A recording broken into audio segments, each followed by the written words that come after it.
নমস্কাৰ হাৰাংখৰ আজিৰ বিষয় কৰোনা আৰু স্বচ্ছতা কৰোনাক লৈ বাৰম্বাৰ আহি থাকিবলৈ পাই অত্যন্ত বেয়া পোৱা সত্ত্বেও পুনৰ কৰোনাৰ কেতবোৰ দিশ আপোনালোকৰ সন্মুখত উন্মোচন নকৰিলেই নহয় বাবে আজি পুনৰ স্বচ্ছতাৰ বিষয়টো আমি আলোচনা কৰিবলৈ লৈছো প্ৰিয় দৰ্শক কাইলৈ বৃহস্পতিবাৰে হায়দৰাবাদত ভাৰত বায়োটেক নামৰ এটা ঔষধ নিৰ্মাতা প্ৰতিষ্ঠানৰ লগত ICMR Indian Medical Council Indian Council of Medical Research যুটীয়াভাৱে মানৱ দেহত প্ৰথমবাৰৰ বাবে ভাৰতীয় যিটো কৰোনা ভ্যাকচিন তাৰ পৰীক্ষা কৰিব এই তথ্য জনাইছে ৰণবীৰ গুলেৰিয়া এইমছৰ যিজন সঞ্চালক প্ৰধান ডক্টৰ গুলেৰিয়াই এই কথা সংবাদ মাধ্যমত প্ৰকাশ কৰিছে যে কাইলৈ বৃহস্পতিবাৰে ভাৰত বায়োটেক আৰু ICMR যুটীয়া প্ৰচেষ্টাত প্ৰথমবাৰৰ বাবে কোভ্যাক্সিন অৰ্থাৎ কৰোনা ভাইৰাছৰ ভাৰতীয় ভ্যাকচিনৰ মানৱ দেহত সম্পৰীক্ষা আৰম্ভ হ'ব এই ঘটনাটো কাইলৈ কৰিবলৈ লোৱাৰ একমাত্ৰ কাৰণ হৈছে যে কেন্দ্ৰীয় চৰকাৰে ICMRক জোৰ দিছে যে 15 আগষ্টৰ ভিতৰত ভ্যাকচিন লাগে আৰু ICMRও 12টা ল্যাবৰেটৰীক এই কৰোনা ভ্যাকচিন নিৰ্মাণৰ বাবে সক্ৰিয় কৰি তুলিছে কিন্তু ইমান লৰালৰিকৈ ভ্যাকচিন প্ৰস্তুতিত বহুতৰ মনত সন্দেহ ৰৈ গৈছে এইখিনিতে এজন মেডিকেল জাৰ্নেলিষ্ট যিজন জন কেৰী বুলি এজন ইউৰোপৰ মেডিকেল জাৰ্নেলিষ্টে সংক্ষিপ্তভাৱে যিখিনি কথা কৈছে 1 মিনিট শুনি লওঁ আহক People don't understand, and I did an interview with Dr. Paul Offit, who has co-invented a vaccine for rotavirus. People don't understand how difficult this is to get right and be safe. And this is why, unlike medications where people are sick often when they take them, so they're willing to accept a certain amount of risk of side effects and complications, with vaccines, you are giving healthy people, including children, this vaccine, which means if it has a 0.5% chance of causing serious harm, you could potentially do more damage than the viral pandemic itself. এই সাংবাদিকজনে বহু ভ্যাকচিনৰ আৱিষ্কাৰকৰ লগত কথা পাতিছে আৰু তেওঁ কৈছে যে ভ্যাকচিনটো একোজন নিৰোগী মানুহৰ সম্পূৰ্ণ সুস্থ মানুহৰ ওপৰত প্ৰয়োগ কৰা হয় পৰীক্ষা কৰা হয় যদি কেনেবাকৈ তাত 0.5% to পাৰ্শ্বক্ৰিয়াৰ অৱকাশ থাকে তেন্তে হি স্থায়ীভাৱে ক্ষতি সাধন কৰিব পাৰে আৰু অতিমাৰীতকৈও সেই ক্ষতি বেছি হৈ যাব পাৰে ভ্যাকচিনৰ ক্ষেত্ৰত ইমান লৰালৰি কৰাৰ বিশেষ যুক্তি নাই কিন্তু এটাই যুক্তি আছে যে 15 আগষ্টত লাল কিল্লাৰ পৰা আমি ঘোষণা কৰিব পাৰিব লাগিব ভ্যাকচিন হৈ গৈছে প্ৰিয় দৰ্শক ইতিমধ্যেই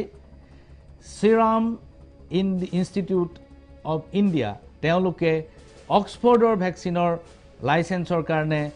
যোজা কৰিছে আৰু অতি সোনকালে তেওঁলোকে আৰম্ভ কৰিব মানৱ সম্পৰীক্ষা আৰু নৱেম্বৰ ডিসেম্বৰ মাহত হয়তো আমি অক্সফৰ্ডৰ ভ্যাকচিনটো পোৱাৰ সম্ভাৱনা আছে প্ৰিয় দৰ্শক এইখিনিতেই মই বিচাৰিছো যে স্বচ্ছতাৰ বিষয়ে আলোচনা কৰাটো অত্যন্ত জৰুৰী আপুনি চাওক যে প্ৰধানমন্ত্ৰীয়ে এটা ফান্ড তৈয়াৰ কৰিলে PM কেয়াৰ্স ফান্ড এই PM কেয়াৰ্স ফান্ডটো যোৱা 28 মাৰ্চত আৰম্ভ হৈছে 28 মাৰ্চত প্ৰধানমন্ত্ৰীয়ে ঘোষণা কৰা এই PM কেয়াৰ্স ফান্ড সম্পৰ্কত কিছুমান প্ৰশ্ন উত্থাপিত হৈছে এক কিমান টকা জমা হল এই ফান্ডত কোনেও নাজানে কোনে কিমান টকা দিলে কোনেও নাজানে টকাবোৰ ক'ত খৰচ কৰা হৈছে বা ক'ত খৰচ কৰা হ'ব কোনেও নাজানে ফান্ডৰ অধ্যক্ষ কোন স্বয়ং প্ৰধানমন্ত্ৰী নৰেন্দ্ৰ মোদী ফান্ডৰ প্ৰধান কাৰ্যালয় কোন ক'ত প্ৰধানমন্ত্ৰী নৰেন্দ্ৰ মোদীৰ কাৰ্যালয় য'ত PM কেয়াৰ্সৰ কাৰ্যালয় তাতে PM কেয়াৰ্স ফান্ড গঠনৰ জাননী কোনে জাৰি কৰিছিল ভাৰত চৰকাৰৰ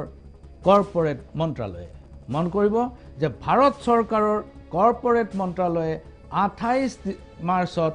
এখন জাননী যোগে PM কেয়াৰ্স ফান্ড নামৰ এই ফান্ডটোৰ আৰম্ভণিৰ জাননী ঘোষণা কৰিছিল এই ফান্ডটোৰ অধ্যক্ষ প্ৰধানমন্ত্ৰী তেওঁৰ কাৰ্যালয়তে PM কেয়াৰ্স ফান্ডৰ অফিস আৰু এই ফান্ড সূচনা কৰিছিল এখন জাননীৰ যোগেদি যিখন জাননী জাৰি কৰিছিল ভাৰতবৰ্ষৰ কৰ্পোৰেট মন্ত্ৰালয়ে নিশ্চিতভাৱে য'ত প্ৰধানমন্ত্ৰী অধ্যক্ষ প্ৰধানমন্ত্ৰীৰ কাৰ্যালয়ে ফাণ্ডৰ কাৰ্যালয় জাননী জাৰি কৰিছে চৰকাৰী মন্ত্ৰালয়ে তেন্তে এইটো চৰকাৰী ফাণ্ড এই গোটেই পুঁজি চৰকাৰী পুঁজি নহয় এইটো চৰকাৰী ফাণ্ড নহয় এইটো এটা সম্পূৰ্ণ বেচৰকাৰী ফাণ্ড বুলি ঘোষণা কৰা হৈছে এই ফাণ্ডৰ হিচাপ কোনে ৰাখিব মহাগাণনিকে অৰ্থাৎ comptroller and auditor general of India যি CAG বুলি আমি কওঁ এই comptroller and auditor general of ইণ্ডিয়াই এই ফাণ্ডৰ হিচাপ পাবনে উত্তৰ হ'ল এই ফাণ্ডৰ হিচাপ তেওঁলোকে কৰিব নোৱাৰে তেন্তে ফাণ্ডটোৰ এই গোটেই পুঁজিটোৰ প্ৰধানমন্ত্ৰী অধ্যক্ষতাত যিটো পুঁজি গঠন কৰা হৈছে কৰোনা পৰিস্থিতিত এই পুঁজিটোৰ হিচাপ কোনে পৰীক্ষা কৰিব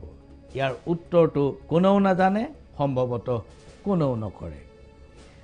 এতিয়া এই পুঁজিত কিমান টকা জমা হ'ল এই পুঁজিত কোনে টকা জমা দিলে এই পুঁজিৰ ধনৰাশি ক'ত খৰচ হ'ল কৰোনা পৰিস্থিতিত ইয়াৰ উপযোগিতা কিমান আহিল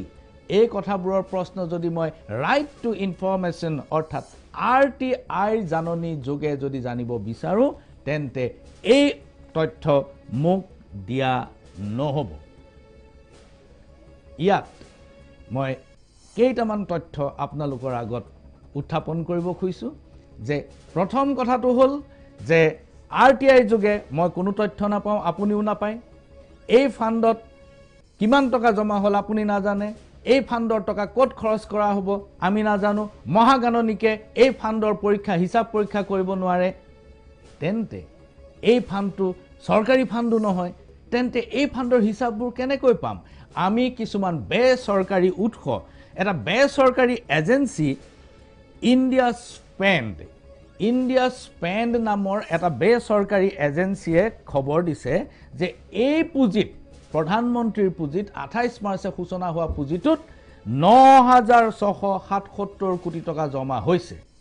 আমি বা আপুনি ইয়াৰ সত্যাসত্য নিৰূপণ কৰাৰ আমাৰ কোনো মেকানিজম নাই কোনো ব্যৱস্থা নাই প্ৰতিৰক্ষা মন্ত্ৰালয়ৰ সকলো কৰ্মচাৰীয়ে এদিনৰ দৰমহা এই প্ৰধানমন্ত্ৰী PM কেয়াৰ্ছ ফাণ্ডত জমা দিছে যাৰ পৰিমাণ হয়তো 500 কোটি টকা হ'বগৈ RTI যোগে অৰ্থাৎ কৰ্পোৰেটত কৰা RTI পাব্লিক সেক্টৰ আণ্ডাৰটেকিংত কৰা RTI যোগে আমি খবৰ পাইছো যে ৰাজহুৱা খণ্ডৰ পাৱাৰ ফাইনান্স কৰ্পোৰেচন নামৰ অনুষ্ঠানটোৱে PM কেয়াৰ্ছলৈ ধন দিছে 200 কোটি টকা ইতিমধ্যে ৰাজহুৱা খণ্ডৰ কেইবাটাও বেংকে মিলি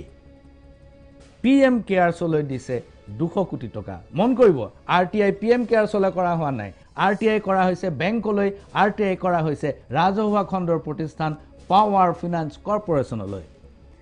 এতিয়া RTIৰ অধীনত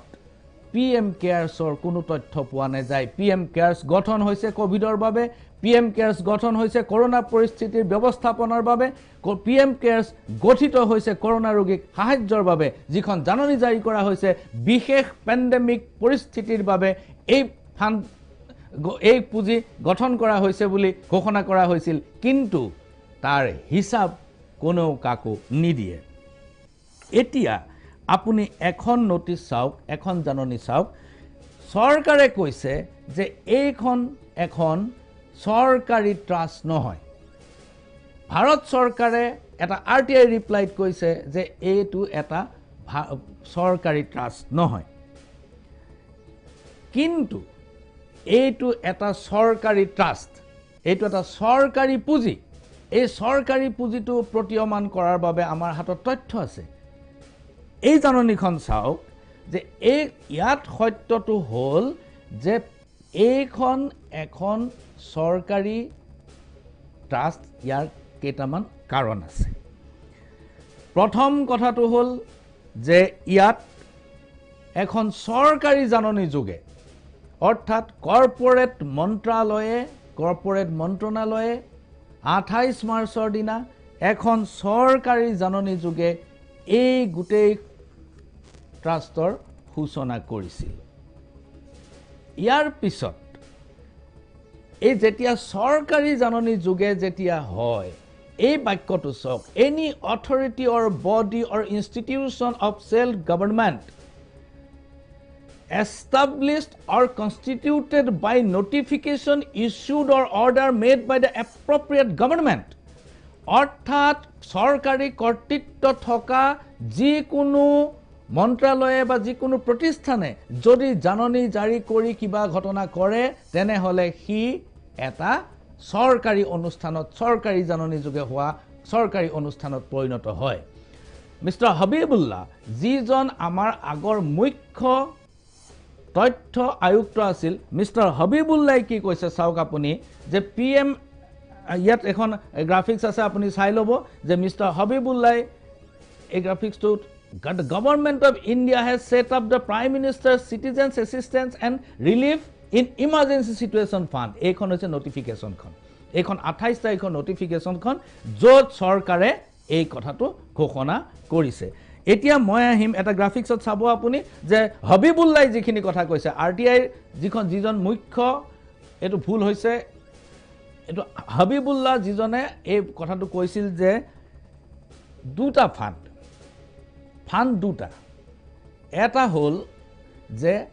প্ৰধানমন্ত্ৰীৰ ন্যাশনাল ডিজাস্টাৰ ৰিলিফ ফান্ড আৰু ইটো হল prime minister cares fund prime minister cares ফান্ডত এটো বেচৰকাৰী বুলি ঘোষণা কৰা হৈছে আৰু প্ৰধানমন্ত্ৰীৰ ন্যাশনাল ডিজাস্টাৰ ৰিলিফ ফান্ড যেটো হেতু স্থায়ী হেতু একেবাৰে সম্পূৰ্ণভাৱে চৰকাৰী ফান্ড হেতু আগৰ পৰাই আছে এতিয়া এইটো আপনি চাওক মিস্টাৰ হাবিবুল্লাহ কৈছে যে since PM NRF information is held by the PMO as the public authority they are obliged to share it with the citizens under RTI Act অর্থাৎ প্রধানমন্ত্রীর ন্যাশনাল রিলিফ ফান্ড যেটো স্থায়ী ফান্ড এইটো প্ৰধানমন্ত্ৰীৰ কৰ্তৃত্ব আছে আৰু প্ৰধানমন্ত্ৰী কৰ্তৃত্বশীল পক্ষ গতিকে কৰ্তৃত্বশীল পক্ষৰ যেটো ফান্ড হ্যান্ডল কৰে যেটো পুঁজি তেওঁৰ অধীনত থাকে সেই পুঁজিটো সদায়ে আৰটিআই এক্সেছত থাকিব লাগিব অৰ্থাৎ আৰটিআই জাননীত ইয়াৰ প্ৰত্যুত্তৰ পাব লাগিব এতিয়া প্ৰধানমন্ত্ৰী নৰেন্দ্ৰ মোদীৰ অধ্যক্ষতাত চৰকাৰী জাননী যোগে যেটো পুঁজি গঠন কৰা হৈছে সেই পুঁজিটোৰ কিন্তু কোনো তথ্য আৰটিআই যোগে পোৱা নাযায় এতিয়া এই কথাটো কৰোতে পিএম কেয়াৰ ফান্ডটো গঠন কৰোতে তেওঁলোকে চৰকাৰী ব্যৱস্থা তাত ব্যৱহাৰ কৰিছে ইয়াত এক নম্বৰ চৰকাৰী ব্যৱস্থা ঘোষণা কৰিছে যে ভাৰতীয় দূতাবাস বিলাকত এখন আপুনি নোটিছ দেখিব যে ভাৰতীয় দূতাবাস বিলাকক তেওঁলোকক জাননী দিয়া হৈছে যে প্ৰধানমন্ত্ৰীৰ এই কেয়াৰ ফান্ডত পিএম কেয়াৰ ফান্ডত টকা জমা দিয়াৰ বাবে তেওঁলোকে ব্যৱস্থা গ্ৰহণ কৰিব লাগে নিৰ্দিষ্ট দেশবিলাকৰ লগত এই কথাবিলাক পাতিব লাগে যাতে ইয়াত ধন সংগ্ৰহিত হয় এতিয়া সিংগাপুৰ দূতাবাসে সিংগাপুৰ চৰকাৰে ভাৰতীয় দূতাবাসক জনাই দিছে যে পিএম কেয়াৰ ফান্ডৰ কোনো ধৰণৰ প্ৰচাৰ কাৰ্য ইয়াত নচলিব এটো এটা চৰকাৰী পুঁজি এই চৰকাৰী পুঁজিত এই ধৰণৰ প্ৰচাৰ কাৰ্য নচলিব এতিয়া আপুনি আৰু এখন নোটিছ চাওক এখন হৈছে ইয়াত যিখিনি গভ ইন এইখিনি চাওক আপুনি যে গভ ইন যেটো ওয়েবসাইট আৰু ইমেইল আইডি ব্যৱহাৰ হয় গভ ইন এই ইমেইল আইডি আৰু ওয়েবসাইট কোনবিলাক ব্যৱস্থাত থাকে আপুনি মই সকলোৱে জানো যে গভ ইন ব্যৱস্থাটো থাকে ৰাষ্ট্ৰপতি উপৰাষ্ট্ৰপতি প্ৰধানমন্ত্ৰী বিভিন্ন বিভাগৰ মন্ত্ৰীসকল ৰাজ্য চৰকাৰসমূহ সাংসদ আৰু ন্যায়িক ব্যৱস্থাসমূহে এই গভ ইন ইয়াত 1 2 3 4 5 লৈকে একেবাৰে শেষত 5 নম্বৰ ন্যায়িক ব্যৱস্থা জুডিচিয়েল বডিজ এইখিনি কথা স্পষ্ট কৰি দিয়া আছে এতিয়া এই পিএম কেয়াৰ্স ফান্ডৰ যেটো ওয়েবসাইট তাত কিন্তু gov in শব্দক এটা ব্যৱহাৰ কৰা হয় যেটো কেৱল মাত্ৰ ৰাষ্ট্ৰপতি উপৰাষ্ট্ৰপতি প্ৰধানমন্ত্ৰী ন্যায়িক ব্যৱস্থা সংসদ মন্ত্ৰালয় এই সকলে আৰু বিধায়িনী ব্যৱস্থা এই সকলেহে ব্যৱহাৰ কৰিব পাৰে এনে অৱস্থাত এই পুঁজিটো চৰকাৰী পুঁজি হয় নে নহয় এই পুঁজিটো বেচৰকাৰী পুঁজি বুলি ইয়াৰ স্বচ্ছতা সম্পূৰ্ণ অনিশ্চিত কৰি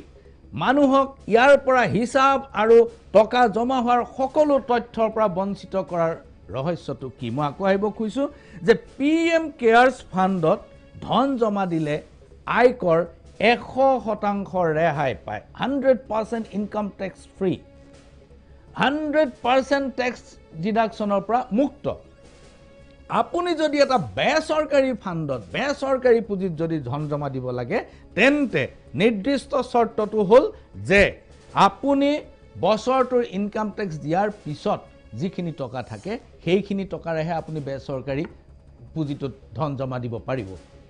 আপুনি ইনকাম টেক্সৰ পৰা সেই ক্ষেত্ৰত ৰেহাই নাপায় কিন্তু পিএম কেয়াৰ্ছত যেতিয়া আপুনি ধন জমা দিব আপোনাৰ 100% আয়কৰ মুক্ত হৈ পৰিব এইটো এটা চৰকাৰী কাৰ্য ব্যৱস্থা হয় নে নহয় কৰ্পোৰেট গোষ্ঠীয়ে যদি ধন জমা দিয়ে তেনেহলে এইখন নোটিছ চাওক আপুনি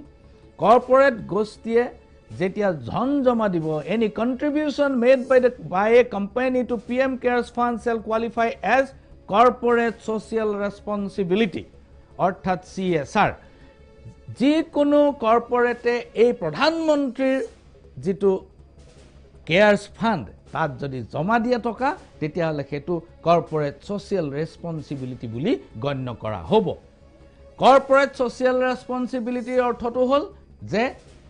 কৰ্পোৰেটে সাধাৰণ মানুহৰ বাবে যিখিনি কাম কৰিব পাৰে নিৰ্দিষ্ট পৰিমাণৰ ধন ইয়াৰ বাবে ৰখা হয় আৰু সেইখিনি সাধাৰণ দুখীয়া মানুহৰ সামাজিক উন্নয়নৰ বাবে কাম খৰচ কৰা হয় আমাৰ ইয়াতো ONGC oil India state bank বিভিন্ন কৰ্পোৰেটে বিভিন্ন ধৰণৰ সামগ্ৰিক উন্নয়নমূলক আৰু সামাজিক কামত এই ধন ব্যৱহাৰ কৰে আপোনালোকে দেখিছে বহুত এম্বুলেন্স চলি আছে state bank of India sponsored বহুত তেনেকুৱা স্বাস্থ্য সম্পৰ্কীয় বিভিন্ন ধৰণৰ সামাজিক কাৰ্যসূচী বিভিন্ন ধৰণৰ কৰ্পোৰেটে লৈ আহিছে কিন্তু এতিয়া কৈছে যে প্ৰধানমন্ত্ৰীৰ কেয়াৰ ফাণ্ডত PM prime minister cares fund ইয়াত জমা দিলে এটো CSR হৈ পৰিব নৰেন্দ্ৰ মোদী চৰকাৰৰ দিনত CSR ফাণ্ডৰ পুঁজি সাধাৰণ মানুহক খৰচ কৰা বাদ দি সাধাৰণ মানুহৰ সামাজিক কামত খৰচ কৰা বাদ দি চৰ্দাৰ বল্লভভাই পেটেলৰ মূৰ্তিলৈ গৈছে আমাৰ ONGC অইল ইণ্ডিয়াই 25 কোটি টকা তাত জমা দিছে যি ONGC অইল ইণ্ডিয়াই অসমৰ বাবে খৰচ কৰিব লগা আছিল তেওঁলোকক বাধ্য কৰোৱা হৈছে চৰ্দাৰ পেটেলৰ মূৰ্তিৰ বাবে আৰু এতিয়া বাধ্য কৰোৱা হৈছে প্ৰাইম মিনিষ্টাৰ কেয়াৰ্ছ ফাণ্ডৰ জমা দিয়াৰ বাবে প্ৰাইম মিনিষ্টাৰ কেয়াৰ্ছ ফাণ্ড ই এনে এটা ফাণ্ড যিটো ফাণ্ড কম্পট্ৰলাৰ জেনেৰেল অফ ইণ্ডিয়া মহাগাননিকে ঢুকি নাপায় হিচাপ কৰিব নোৱাৰে তাত কিমান টকা জমা হ'ল আপুনি হিচাপ নাপায় সেই টকা ক'ত খৰচ কৰা হ'ল তাৰ হিচাপ নাপায় এই হিচাপ কোনে পাব কেতিয়া পাব তাৰ কোনো নিশ্চয়তা নাই কৰোনা কিছুমানৰ বাবে মহামাৰী কিছুমানৰ বাবে অতিমাৰী আৰু স্বচ্ছতা অবিহনে মানুহে ভাবিবলৈ বাধ্য হ'ব যি হয়তো কাৰোবাৰ মহাভুজো হৈ যাব পাৰে সাৰাংশ আজিলৈ ইমানতে সামৰিছো নমস্কাৰ